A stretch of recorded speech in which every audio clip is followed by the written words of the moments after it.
Apocalipse, capítulo 1. Vamos ler esse texto.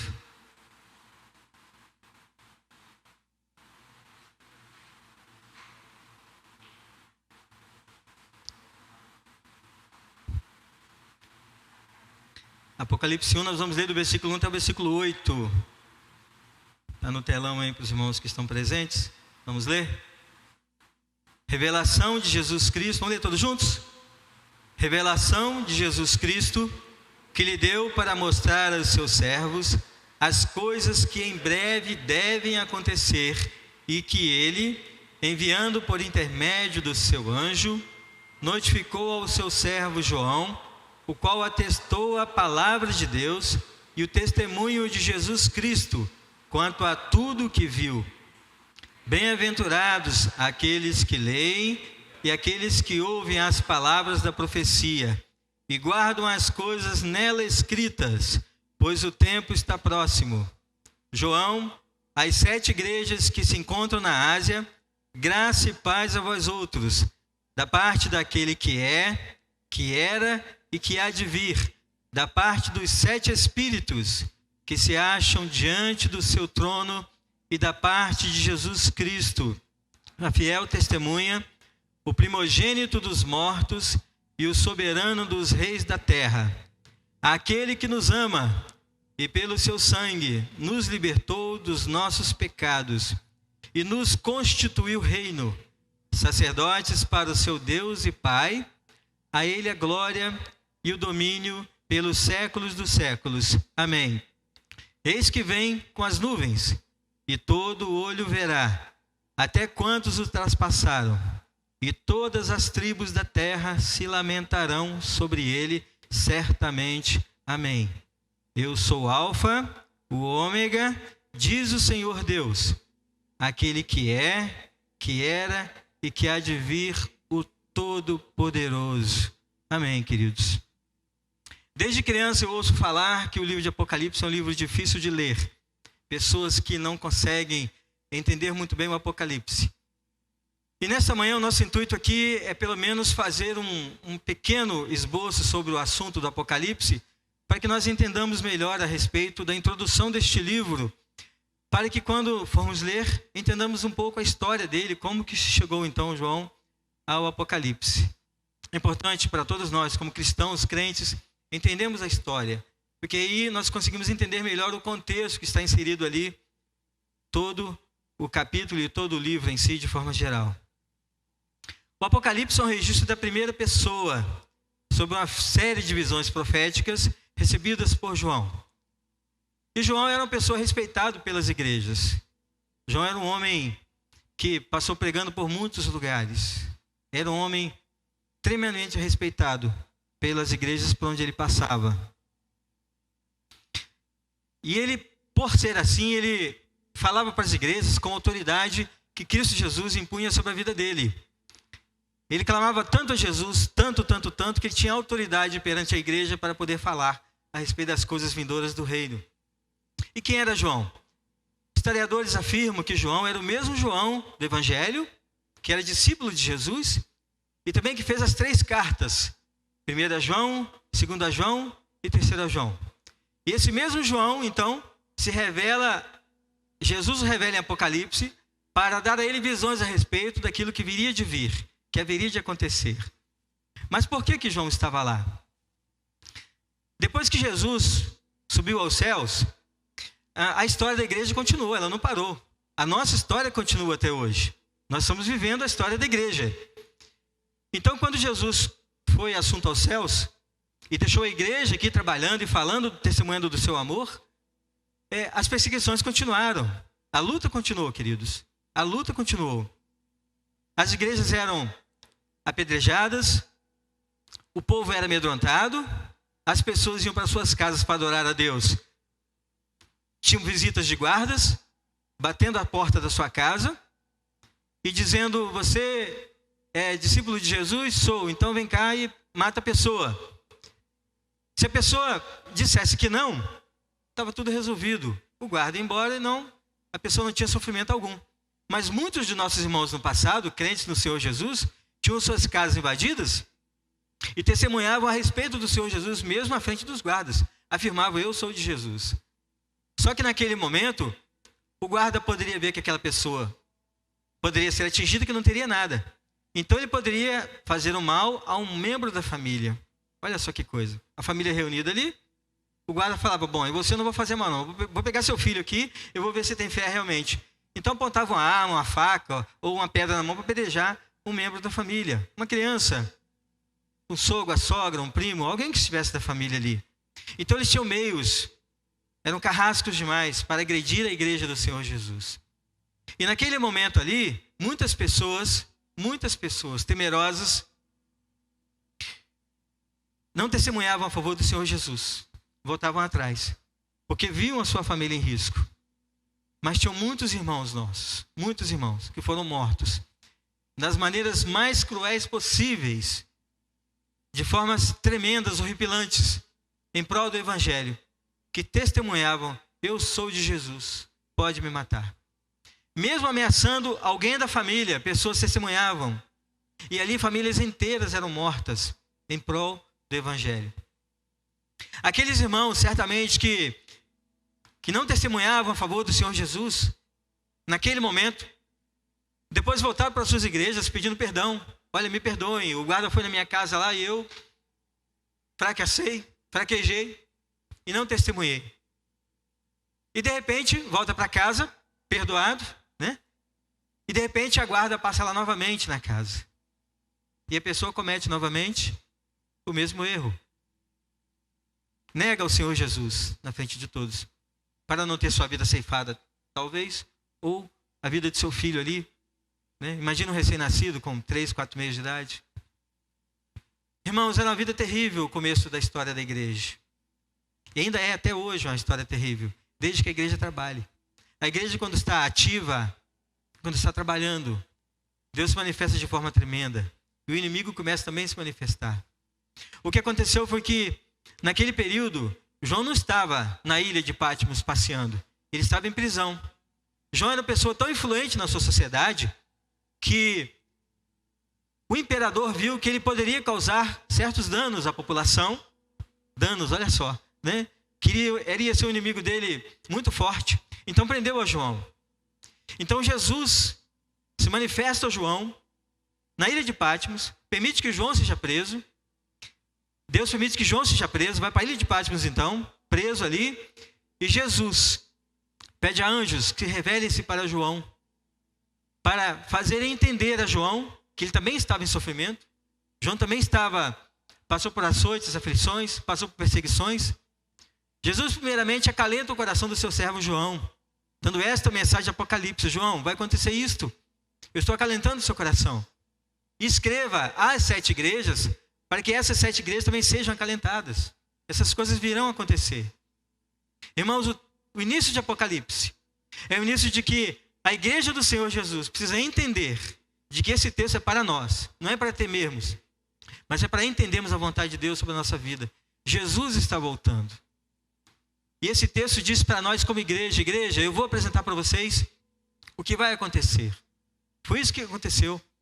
João entendeu a mensagem do Senhor Jesus e mandou então endereçado às 7 igrejas, para que aquelas igrejas entendessem quais seriam os planos de Deus naquele momento, através de Cristo Jesus, para a vida da igreja.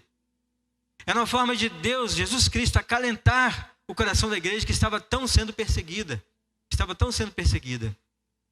Nós, irmãos, não entendemos muito bem o que é perseguição, porque nós vivemos num país com muita liberdade. Agora, exatamente agora, nesse mesmo momento, tem muitos irmãos nossos, tem muitas famílias queridas nossas, que estão lá no campo missionário, que estão sofrendo por perseguições. Quantos irmãos já foram mortos com tiros, ao fio da espada, que nesse exato momento estão presos, semelhantemente à situação de João, naquele momento, por testemunharem do Evangelho. O nosso país é muito livre, é muito solto. Nós viemos para a igreja, testemunhamos aqui, convivemos aqui, vamos embora para nossos lares. Mas não sabemos o que é perseguição. Mas tem muita gente agora em países que não se pode pregar o Evangelho, que estão vivendo exatamente agora. E esta palavra também serve para essas pessoas que estão lá. A diferença entre nós e eles é que eles acreditaram e têm um chamado de missões, creram e estão lá mesmo colocando suas vidas à frente, mesmo colocando suas vidas em perigo, estão testemunhando uma vida de Cristo Jesus. Quantas coisas nos é colocado no post da igreja, no WhatsApp da igreja, a respeito de nossos missionários. E não são aventuras, queridos. Não estão aventurando. Estão testemunhando do amor e da vida em Cristo Jesus. Esse João, que escreveu tanta coisa em seu evangelho, também nos livros de 1 João, 2 João e 3 João, agora nos apresenta em Apocalipse, através de uma revelação de Deus, para que a igreja tivesse força, para que a igreja tivesse motivação, para que a igreja pudesse continuar pregando o evangelho do Senhor Jesus, para eles não terem medo do inimigo, porque Deus os iria guardar. E mesmo que perdessem a vida, eles estariam seguros nas mãos do Senhor na vida eterna. Querido, nós precisamos entender isso. Muitos olham para o Apocalipse, lembrando de quem? Lembra de quem? Da besta? Lembra dos chifres? O que vem à nossa mente, Apocalipse, é o tal do chifre, é o tal do 666 da besta. E a gente insiste nesses pensamentos. Mas olha, você precisa saber que é através de Cristo Jesus na vida de João. O versículo 1 de Apocalipse está dizendo aqui que esse livro é uma revelação. Jesus está revelando à igreja o que vai acontecer. O chifre, a besta, isso não é para nós, não é para o cristão. Isso é para aqueles que não creem no Senhor Jesus. Isso está lá na frente. Jesus está se apresentando à igreja para se revelar, para nos dar tranquilidade e nos dar força daquilo que haveria a vir sobre nós. O que nós precisamos fazer é olhar para cima, olhar para o alvo, olhar para Cristo Jesus e saber que nós temos um Deus que tudo pode e tem zelado por nós. De colocar a nossa vida à disposição de um Deus que faz toda a diferença na nossa vida. Então você está diante de um texto que é uma revelação para a sua vida, como igreja, das formas que haveriam de vir. Não tenha medo, não se atemorize. Leia o Apocalipse de forma diferente. Creia que Deus vai suprir todas as nossas necessidades. E Ele vai agir de forma tremenda no nosso meio. O próprio João estava vivendo sob tribulação. E essa carta foi endereçada a ele. O versículo 9 diz que por causa da palavra de Deus, João estava ali na ilha de Patmos. Por causa da palavra de Deus. Não era pelo mérito dele, não era pelo esforço dele. Ele nem queria estar ali. Mas pela palavra de Deus, os seus inimigos o acharam uma pessoa influente que pudesse atrapalhar os planos. O rei Domiciano estava perseguindo a igreja naquela época. Nós estamos falando de, depois de Cristo Jesus, 60 anos, 80 anos ali, depois de Cristo Jesus. Então, depois de Cristo, a igreja continuou sendo perseguida e açoitada. João estava vivendo nesse momento, exato momento auge, que a igreja estava sendo perseguida. Esse rei Domiciano, o imperador Domiciano, era um homem muito terrível. Talvez um dos mais terríveis imperadores que aconteceram nesta época, ou na história da igreja. E ele tremendamente perseguia a todos os cristãos. E por causa de influência, ele manda prender a João.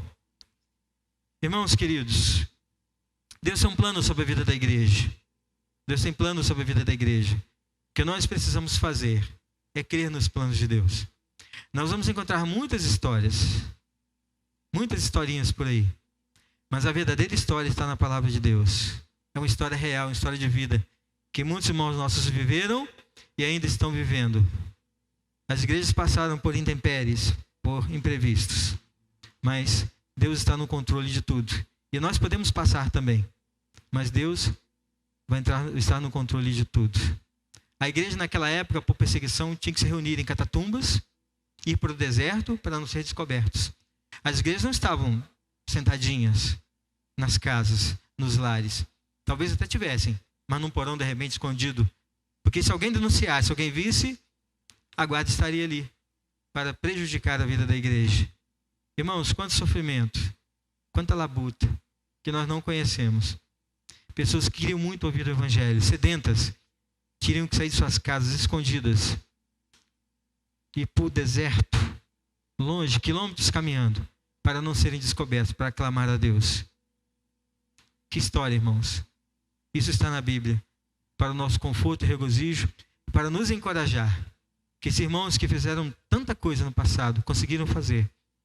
Nós hoje conseguimos fazer até muito mais, em relação à tecnologia que temos e às comodidades que temos. Então ali nessa ilha, João começa a receber então a revelação do Senhor Jesus. Queridos, muito temerosos do Apocalipse, mas ali também há uma bem-aventurança. O versículo 3 diz que bem-aventurados aqueles que leem e aqueles que ouvem as palavras da profecia e guardam as coisas nela escritas, pois o tempo está próximo. Bem-aventurado aquele que lê e aquele que ouve a palavra. É interessante que o texto se limita a dizer algumas coisas, mas não está dizendo para a gente ficar preocupado em entender tudo. A gente precisa ler. Aqueles que ouvem a palavra. Nós precisamos de ler e precisamos de ouvir a palavra. O texto não está dizendo aqui detalhadamente, precisamos entender tudo. Nós nem vamos conseguir entender tudo. E tem gente que está preocupada em entender ali, pequenos detalhes ali. Não precisa. Tem muita gente preocupada com a volta do Senhor Jesus, esperando que o Senhor Jesus, fazendo conta.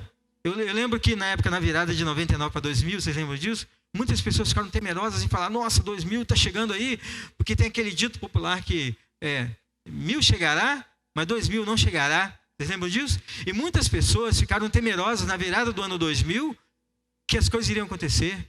Irmãos, essa conta não é nossa. Isso não nos pertence. Né? Tem muita gente que cria datas para a volta do Senhor Jesus, uma perda de tempo. A Bíblia diz que assim como o relâmpago, vamos ler o texto? Assim como o relâmpago, vamos lá, convidar vocês a ler comigo. Mateus 24, 27. Põe no telão, por favor, aí. Mateus 24, 27. Vou achar na minha Bíblia aqui que eu... Senhor. Olha só, irmãos. Olha o que diz a palavra de Deus. Porque assim como o relâmpago que sai do Oriente e se mostra até no Ocidente, assim é de ser a vinda do Filho do Homem. Irmãos, não vai ser como os filmes contam, que a gente está do lado e a pessoa vai sumir e desaparecer. Isso não é verdade. Nós vamos ver a presença do Senhor Jesus. Todos verão. Assim como o relâmpago que sai do Oriente e se mostra no Ocidente, todos nós contemplaremos a vinda do Senhor Jesus. Então, depois tudo pode acontecer. Aí Cristo, Deus, a Trindade e a Céus vai usar de meios que já tem planejado para nos levar para perto de si, para junto de si. Agora, até lá, nós não vamos desaparecer, ao acaso. Isso não é verdade. O que nós temos que fazer é andar com a nossa vida diante de Deus íntegra. Porque quando esse relâmpago aparecer, quando nós tivermos a visão da vinda de Cristo Jesus, será a nossa oportunidade de estar com o Pai. Não vamos temer. Não precisamos temer. Esse é o nosso chamado. Estamos lutando para isso, vivendo para isso. Agora, aqueles que não estão preparados, a história deles com Deus. Agora nós, igreja, aqueles que aceitaram Jesus como o Senhor e Salvador de suas vidas, que testemunham esse Jesus no dia a dia. Aí sim, essa palavra é para nós. Que quando esse Jesus aparecer no Oriente até o Ocidente, Ele vai trazer acalento e consolo, porque Jesus voltou ao nosso coração. É assim que devemos viver, queridos. Então as histórias que contam, isso é tudo historinha. Conversa para boi dormir. Nós precisamos ler e entender a palavra de Deus. Como será o fim daqueles que estarão aqui presentes até o final dos tempos? Jesus vai voltar. Ele vai voltar para resgatar aqueles que foram chamados e separados para a glória dele. Amém, queridos? A vida da igreja é uma vida muito difícil, porque nos falta fé. Nos falta fé. Existem filmes que relatam a volta do final dos tempos, por exemplo. Armagedon é um. Aí você pode citar vários filmes aí que falam. Eu anotei alguns aqui para não me perder, porque são muitos filmes, né? Quando nós comparamos assim, Armagedon, o próprio filme Deixados para Trás, Impacto Profundo, são filmes que falam do final dos tempos. Fim dos Dias, 2012, que é um filme que a terra se abre e sai engolindo todo mundo. Um Dia Depois de Amanhã, o próprio livro de Eli fala do final dos tempos, né? Ainda tem filmes engraçados que falam que a terra vai ser destruída com alienígenas. Isso vai inculcando na cabeça da gente, que o extraterrestre vem e tenta tomar a Terra. Né? Essas coisas os filmes vão inculcando na cabeça da gente. A Guerra dos Mundos, por exemplo, é um filme antigo, de 1930, a Guerra dos Mundos. E a Terra está acabando até então. Desde 1930 esse filme foi editado. E a guerra está acabando. Por alienígenas, por pessoas aí, sei lá, que vêm do outro mundo. Agora, o mais barato de todos, Exterminador do Futuro. Tem 1, 2, 3, 4, 5, 6, 10, 20, 30, aí vai. E está exterminando e não para de exterminar. Mas só tem uma forma, querido, a exterminação acontecer. E nós já falamos sobre isso. Agora, o que acontece conosco? Por que o nosso medo vem? É porque desde criança nós aprendemos que o fim do mundo está relacionado a certas coisas. E aí nós não temos a concepção, a destreza de comparar com textos bíblicos. E nós absorvemos aquilo, assistimos esses filmes à noite e vamos dormir com aquilo na cabeça. De que a terra será engolida. Nós seremos mortos por alienígenas. E que nós vamos desaparecer como uma pulverização. Como uma... Puf, desapareceu. Queridos, as crianças agora têm um filminho de adolescentes, que são 4 adolescentes, muito capacitados, que de repente, num certo dia, se juntam para salvar a humanidade contra os alienígenas. E os adolescentes se movimentam, se mudam e acaba salvando a todos e acaba tudo bem, muito feliz, a terra está salva. Queridos, esses filmes, essas paranoias que nos colocam, são todos relacionados a Hollywood. Agora ninguém fala, ninguém filma, ninguém coloca que a vinda de Jesus está próxima e que ele vai voltar como um leão ou como um ladrão que está espreito à noite nos aguardando ou encontrando alguma brecha para se entrar. Olha, esses filmes estão relacionados com Hollywood porque Hollywood não tem interesse. Eles não têm interesse de pregar a palavra de Deus. O que eles querem está relacionado às situações financeiras. E nós damos ibope para eles, claro que temos que assistir o filme sim, mas é uma forma de compararmos também com a nossa realidade. Então, desde criança, na nossa adolescência, na nossa juventude e na nossa forma de adulto, muitos filmes são colocados na nossa cabeça. Agora, eles não relatam a verdade bíblica de que Jesus está voltando e de que forma séria, como a Bíblia nos coloca, ele resgatará aqueles que são deles. São os filmes sempre relacionados à natureza, por explosões, por impactos, mas nunca são relacionados à vinda do Filho de Deus. Né? Lá no livro de Gênesis, né? Gênesis, deixa eu pegar aqui onde está escrito, Gênesis 9, 16 e 17. A gente fica um pouco preocupado com relação à chuva, que chove muito, tudo se alaga, e as comportas aí, elas saem, elas caem, e as cidades são alagadas, e começa a chover muito, as cidades enchem demais de água. E nós, às vezes, nos esquecemos que Deus fez uma aliança com o seu povo, de que o arco-íris seria essa aliança com Deus. Está escrito em Gênesis 9, 16 e 17. Vamos ler? Gênesis 9, 16 e 17. Está assim, ó. O arco-íris estará nas nuvens. Vê-lo-ei e me lembrarei da aliança eterna entre Deus e todos os seres viventes de toda a carne que há sobre a terra. Disse Deus a Noé: este é o sinal da aliança estabelecida entre mim e toda a carne sobre a terra. As pessoas colocam o arco-íris de forma irregular, pecaminosa até. Relacionam o arco-íris com coisas que não são concernentes com relacionamento ao reino de Deus. A gente ouve histórias quando criança de um arco-íris, se você achar a ponta do arco-íris, acha um potinho de ouro que o duende deixou. Não é assim que aprendemos na escolinha lá? A gente brincando lá com os coleguinhas, e aí não é um arco-íris, lá tem um pote de ouro lá que o duende deixou. Isso não é verdade. Não é verdade. Também não é verdade que o arco-íris significa um certo símbolo por aí afora. Não é verdade. Não é verdade. A verdade é que o arco-íris é uma aliança entre Deus e nós, que somos o seu povo. Eu gosto muito de dirigir com chuva. Eu sou uma das poucas pessoas na humanidade que o toró está caindo, eu estou dirigindo. Gosto demais. Eu tenho uma alegria com a chuva que é um negócio tremendo. E olha que eu já tive casa perdida na minha juventude por causa da chuva. 100% derrubada. A casa foi para o chão. Mas Deus me deu uma alegria que tudo seria voltado ao normal. Que Deus iria renovar as nossas forças, a nossa aliança com Ele. E Deus iria nos dar novamente a nossa casa. E assim foi feito. Nós trabalhamos, ajudando o papai, ajudando a mamãe, e Deus nos ajudou a reerguer a nossa casa. Eu não fiquei com trauma algum, porque essa palavra me diz que Deus não vai nos destruir a respeito da água mais. O que nós vamos passar são por intempéries, são por imperfeições que nós mesmos causamos. Porque, queridos, o caminhão de lixo passa terça-feira na sua casa. Na minha passa terça-feira. Ele passa sábado e depois ele passa terça. Ele passa sábado à noite. No domingo de manhã já tem lixo na porta das casas. A chuva vem e leva o lixo para onde? Para dentro do ralo, dentro do esgoto. A chuva vem e enche aquilo ali. E vamos culpar quem? Pessoas que colocam entulho nas portas de casa. Eu vou fazer minha obra? Eu vou fazer minha obra. Não interessa a vocês. Eu vou preocupar comigo. Coloca entulho na porta de casa, areia desprotegida na porta de casa, tijolo na porta de casa. E outras coisas mais. Saco vazio. Vem a chuva, vem o vento, o que faz? Leva aquilo para a porta de quem não tem nada a ver com a história. Aí vem a chuva, prejudica o vizinho que não tem nada a ver com aquilo. E o vizinho é obrigado a barrer a porta dele, porque nós estamos causando um transtorno no vizinho.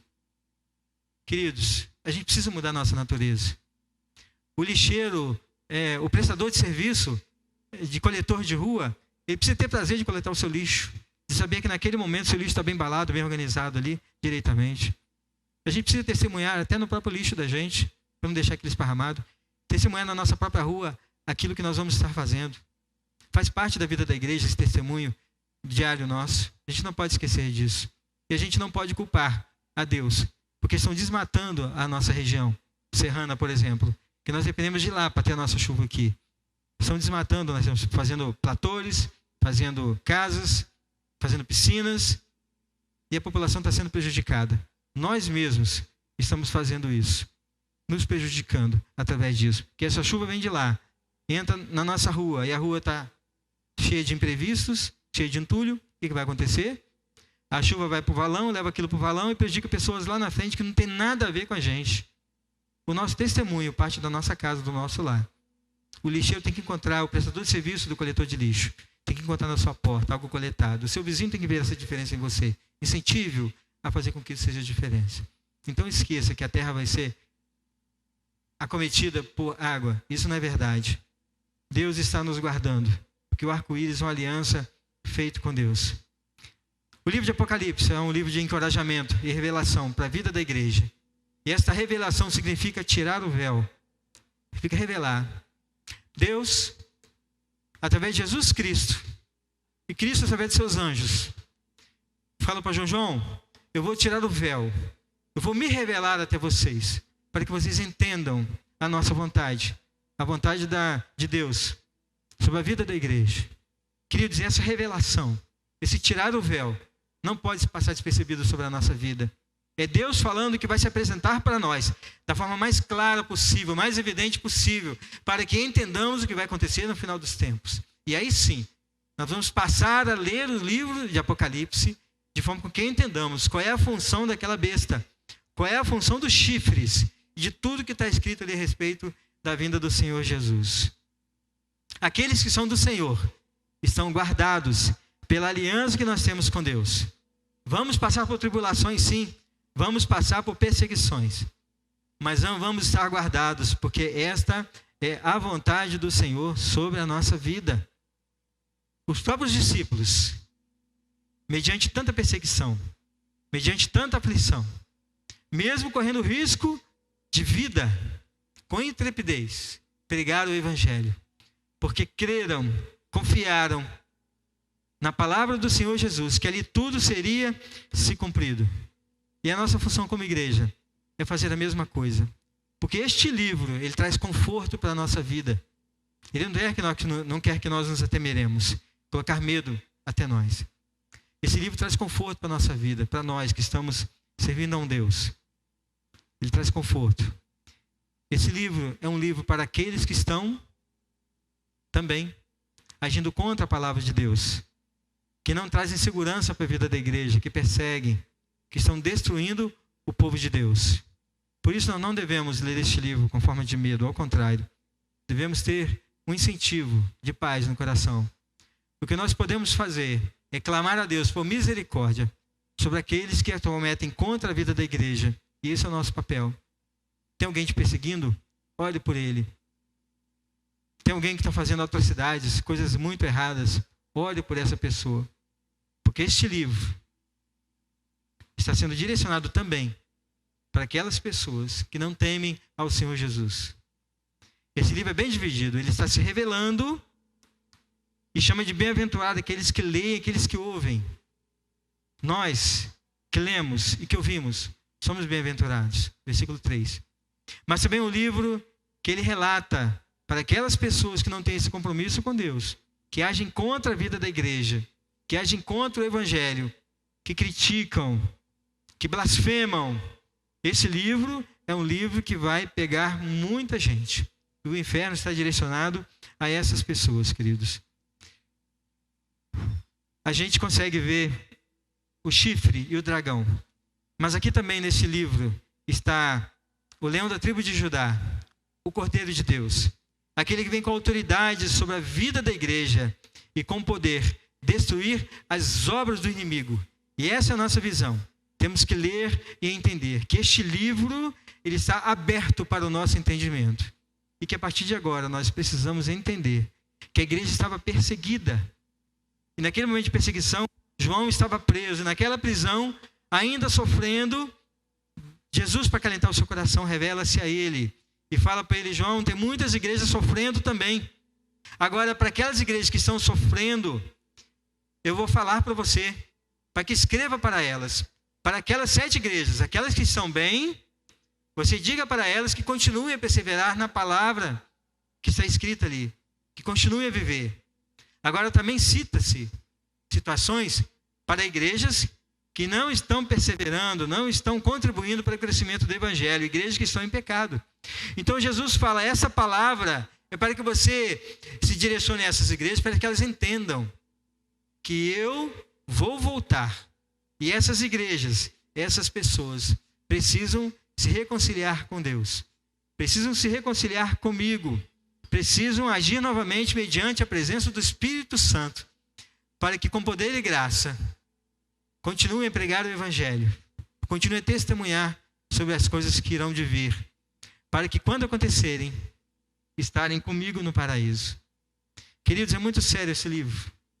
Calvino escreveu vários comentários sobre o Novo Testamento, menos o Apocalipse. Porque lá no versículo final de Apocalipse, lá nos últimos versículos, lá no finalzinho, né, você pode abrir sua Bíblia para ler? Deixa eu ver se eu pego aqui.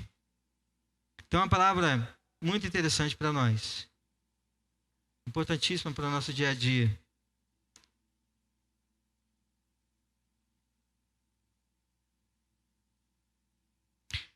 Apocalipse do versículo 18 em diante. Eu, a todo aquele que ouve, Apocalipse 22, tá? É o último capítulo, de 18 em diante. Eu, a todo aquele que ouve as palavras da profecia deste livro, testifico. Se alguém lhes fizer qualquer acréscimo, Deus lhe acrescentará os flagelos escritos neste livro. E se alguém tirar qualquer coisa das palavras do livro dessa profecia, Deus tirará a sua parte da árvore da vida, da cidade santa, da árvore da vida, da cidade santa e das coisas que se acham escritas neste livro. Aquele que dá testemunho dessas coisas diz, certamente venho, sem demora. Amém. Vem, Senhor Jesus. A graça do Senhor Jesus seja com todos. Queridos, é a única preocupação. E talvez o Calvino não tenha escrito algum comentário bíblico a respeito do Apocalipse, respeitando esse versículo, que é um versículo muito forte.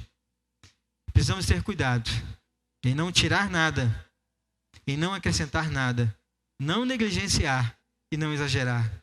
E como eu orei essa semana sobre isso, porque é um desafio para nós. Estamos lendo sobre o Apocalipse. E tentar ali não colocar nada que não seja de acordo com a vontade de Deus, e também não tirar nada que está de acordo com o livro. E para finalizar nossa mensagem nesta manhã, queridos, eu quero para você nesta manhã dizer que você conduza da mesma forma a sua vida. Creia que o Senhor Jesus está vindo. Quando ler, quando falar, não tire e não acrescente absolutamente nada. Deixe o livro por si só se falar. Mas você precisa, antes de ler o livro de Apocalipse, entender da história da igreja. Entender da história da igreja. Nós precisamos entender a história da igreja, para quando chegarmos no primeiro capítulo de Apocalipse, estejamos com o nosso coração aberto para sermos receptivos à palavra que iremos ler. Não abra o livro de Apocalipse aleatoriamente e o leia. É perigoso demais. Você pode não entender e ainda entender errado, muito errado. Leia o livro de Apocalipse com fé, com a certeza de que essa é a palavra do Senhor Jesus. Essa palavra precisamos entender, porque é um livro profético. E nós precisamos estar diante de Deus em adoração. Amém, queridos? Eu quero orar pela minha vida e pela sua vida. E desafiar a você a ler muito o livro de Apocalipse. A tirar aquele medo que não é colocado quando criança de que as coisas vão acontecer de forma tremenda.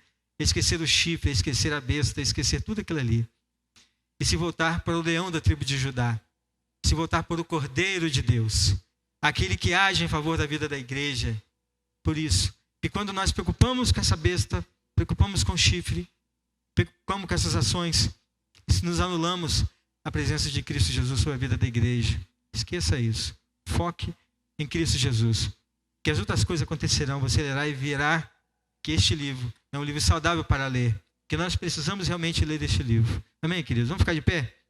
Nós vamos orar pela sua vida nesse momento, pela minha vida também, que tanto precisa de oração.